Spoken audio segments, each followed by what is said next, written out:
Hello guys, in today's video, I'm gonna show you how you can reactivate Smart Application Control in Windows 11. Let's begin. So you went to your computer settings and you no longer have the option to enable Smart Application Control, even select evaluation. Now, the most obvious solution for this is just to do a clean reinstall in Windows 11. However, that's too much hassle and takes some time. What you can do instead is to go to your Windows Start menu over here, look for Registry Editor. Make sure to run this as the admin. Then from here, I want you to take notes and select this here, HQ local machine until policy, okay? You can type this over here on the file path.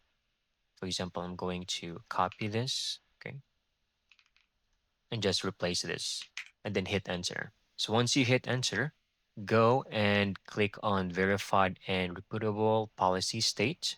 Then you will have this option. Make sure to change the value of data from 0 to 1 and then click on OK. From here, if you will go back to your PC settings and go to application and browser control, you will now have the option to enable smart application control. And that's it. Thank you so much for watching. I hope you found this video very helpful.